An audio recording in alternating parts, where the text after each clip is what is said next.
The Gillett family purchased their Forestville homestead in 1994, a beautiful barn and the land surrounding it. And now some of those fields are used to tell a story each fall, inviting visitors to get lost and find family fun in the Red Barn corn maze. You might be surprised, though, by the special care needed to grow just the right crop for this tourist attraction. The corn.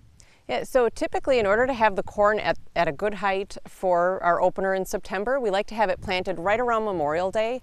This year, because of all the rain that we had in the spring, we ended up getting a late start. We were probably about 3 weeks behind this year in getting it in the ground. Planning for this 9-acre maze starts long before spring planting. We don't use GPS to do our maze. We do it all by hand, so I plot it out on graph paper ahead of time, and because we cross-plant our corn, the whole field is like a big grid. When the corn is about just starting to pop up, maybe 6 inches out of the ground, we start planting flags, and then we come through and cut it with a lawnmower. Trails that tell a story. This year, about 2 shipwrecks in nearby Lake Michigan. To accomplish that level of detail, they use extra seeds. Our corn is planted a little bit differently than a typical cornfield because we're planting corn in 2 directions. We also made sure that we were planting seed that grows extra tall. It's a variety that gets 8 to 10 feet tall because we want it to be hidden when you're walking through the trails. The family has evolved their technique over the years. Typically, when you plant a cornfield, the corn only goes in one direction, so they have fertilizer trucks that can come in and drive through the rows of corn.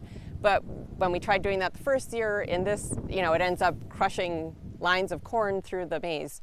So in order to avoid that, we have it actually a pre-emerge fertilizer put on the corn, so as soon as we planted the corn, the feed mill came immediately and put fertilizer down. Unfortunately, the weather washed some of that away, and we ended up with some different heights in our cornfield. To make sure maze goers can't catch a clue through the corn. So I went through and hand fertilized, just kind of with a bucket of fertilizer, spread it by hand along the edges of the trails. So when you look at our field from the aerial views that we took, you can see where it's maybe 8 to 10 feet by the trails and then much, much lower in other areas. After its useful life as a maze, this corn gets served up in the barn.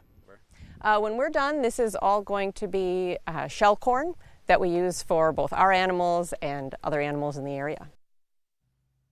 The Red Barn Corn Maze is located in Forestville, which is north of Algoma. It's open weekends only now through October 27th.